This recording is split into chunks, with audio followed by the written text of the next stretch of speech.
हरे कृष्णा, दंडवत प्रणाम। YouTube channel से जुड़ने के लिए सभी श्रद्धालु भक्तों को कोटि नमस्कार। देखिए, तीन तरह के ताप होते हैं। तीन तरह के ताप होते हैं। तीनों तरह के ताप को नाश करने की शक्ति सिर्फ भगवान कृष्ण में, किसी में नहीं। तीन तरह के ताप होते हैं। एक आध्यात्मिक ताप होता है, एक आदि वैदिक ताप होता है, एक आदि भौतिक ताप होता है। ताप त्रय विनाशाय। तीनों तरह का ताप कहाँ भागवतम में लिखा है, ताप त्रय विनाशाय। तीन तरह के तापों का विनाश कौन करते हैं? तो श्री कृष्ण करते हैं। अब थोड़ा सा सोचने वाली बात है, जो दुख है वह मन का धर्म है, आत्मा का धर्म नहीं। आत्मा को दुख नहीं होता, दुख तो मन को होता है। आत्मा को दुख नहीं होता। मनुष्य दुखों में ईश्वर का स्मरण करते रहता है, जिससे उसका परमात्मा के साथ अनुसंधान होता है और उसे आनंद मिलता है। जीव का स्वभाव सुंदर नहीं है। जीव का स्वभाव सुंदर नहीं है। परमात्मा का शरीर तो हो सकता है कि कभी सुंदर न भी हो। परमात्मा कभी बहुत सुंदर शरीर में आते हैं, कभी सुंदर शरीर में नहीं आते हैं। जैसे कूर्मा अवतार, कूर्मा अवतार में परमात्मा का शरीर सुंदर नहीं थे। वराह अवतार शरीर सुंदर नहीं थे, परंतु श्री परमात्मा का स्वभाव सुंदर है, अति सुंदर है। उतना सुंदर कुछ नहीं है। दूसरे को दुखों का दुख करने का परमात्मा का स्वभाव है। परमात्मा दूसरों का दुख दूर करते हैं।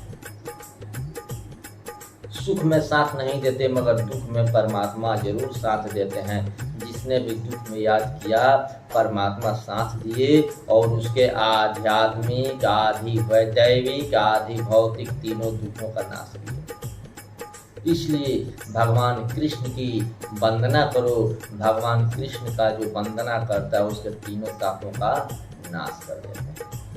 अब वंदना से क्या लाभ है, लोग कहते हैं। तो वंदना जब किया जाता है तो वंदना करने से पाप जल जाता है। पाप जलते हैं। श्री राधा कृष्ण की वंदना करोगे तो आपके पाप जलेंगे, आपके पाप जलेंगे।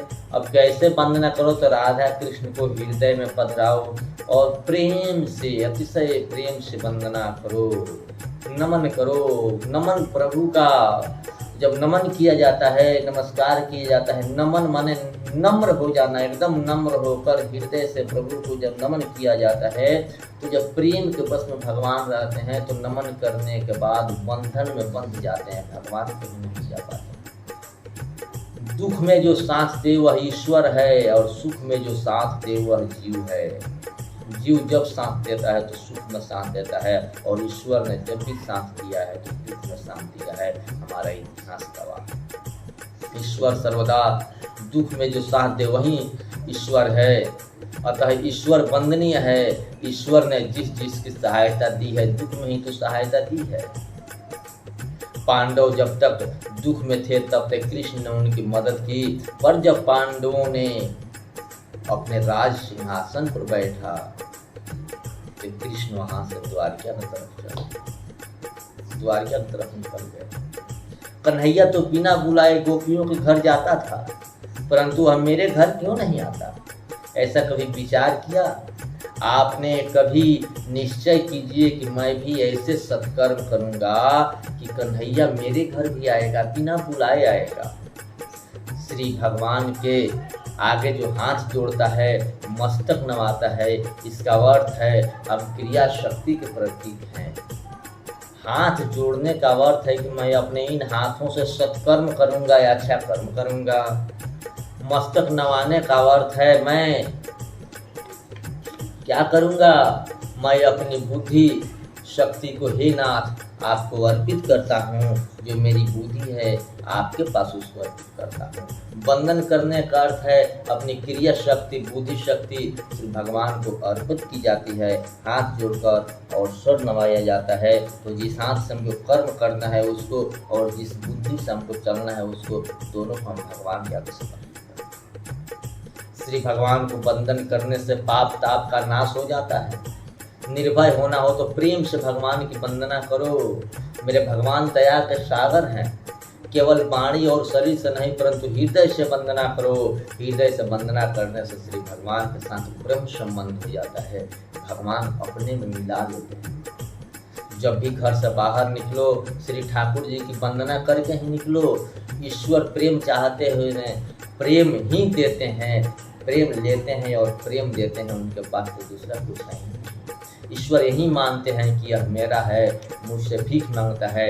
वंदना करने से ईश्वर के साथ संबंध होता है। आज हम पूजन करते हैं, कहते हैं कि मुझे बंगला हो जाए, मेरी गाड़ी हो जाए, मेरे धन संपत्ति हो जाए, तब भीख मांगा लगता हो गया। वो तो बदले में मांग रहा है भगवान से, भगवान कुछ नहीं होता। वंदना करो, नमन करो, इच्छा मत रखो। बिना इच्छा का वंदना करो, बिना इच्छा का नमन करो। भगवान सब कुछ देंगे। घर में प्रवेश करते ही घर में पत्नी न हो तो अपने बालक से पूछते हैं कि तेरी माँ कहाँ गई है, कहीं बाहर गई है। परंतु इसकी क्या आवश्यकता है? घर बाहर गई होगी तो तू बैठकर राम राम कर। बाहर से घर में आओ तो उस समय भी ईश्वर का वंदना करो। मार्ग में चलते हुए भी वंदना करो परमात्मा की, कृष्ण की। आराम से वंदना करते रहो। जब जीव जो प्रेम से प्रणाम करे परमात्मा को तो उस पर श्री परमात्मा प्रसन्न होते हैं, बहुत खुश होते हैं। इसलिए कि वो तो प्रेम के भूखे हैं। क्या हुआ? विदुर जी के यहाँ जब गए तो बथुआ की सूखी भाजी मिली थी और विदुरानी ने केले का छिलका खिलाया और उसी के कर्जदार हो गए। क्या हुआ? जब उनको इस धराधाम से जाना था तो उद्धव जी से बोले कि उद्धव जी, मैत्री जी भी थे, उनको जब गुड़ ज्ञान दे रहे थे तो बोले कि विदुर को यह गुप्त ज्ञान जरूर बता देना, इसलिए कि हम उसके कर्जदार हैं। तो ये सूखी भाजी खाकर भगवान कर्जदार हो जाते हैं, केले के छिलके खाकर भगवान कर्जदार हो जाते हैं। देखिए कितने दयालु। गूढ़ ज्ञान देकर गए और मैत्री जी ने वो गूढ़ ज्ञान विदुर जी को बताया। प्रेम के भूखे हैं भगवान। जब प्रेम से उनको कुछ भी खिलाया जाता है तो आनंद से खाते हैं और उसके कर्जदार खुद हो जाता है। फिर उनको मांगना क्या है, वो तो देखते हैं कि कब किसको क्या देना है। भगवान सब कुछ देखते हैं। जब जिसको जो कुछ देना होता है तो खुद देते हैं, कहने की आवश्यकता नहीं है। इसलिए नमन करो, वंदन करो और प्रभु के चरण में झुके रहो, सिर झुकाए रहो, अपना कर झुकाए रहो, करबद्ध होकर उनका वंदन करो, प्रार्थना करो। जरूर एक न एक दिन तो मिलेंगे और अपने शरण में तुझको ले लेंगे, तेरा भी कल्याण कर देंगे। जो भी उनके शरण में गया है सबों का कल्याण हुआ है, कोई ऐसा नहीं है जिसका कल्याण नहीं हुआ। इसलिए भगवान क्या करते हैं? भगवान को अपना सब कुछ अर्पित करो, भगवान तेरा कल्याण करेंगे, तेरा बन जाएंगे, उगा कर तेरे दिल में अटक जाएंगे, निकल ही नहीं पाएंगे। सिर्फ प्रेम से बंधन खुलवा कर बंध जाएंगे, तेरे दिल में अटक जाएंगे। इसलिए भगवान भाव के भूखे हैं। हरे कृष्णा कृष्ण कृष्ण हरे हरे, हरे राम राम राम हरे हरे।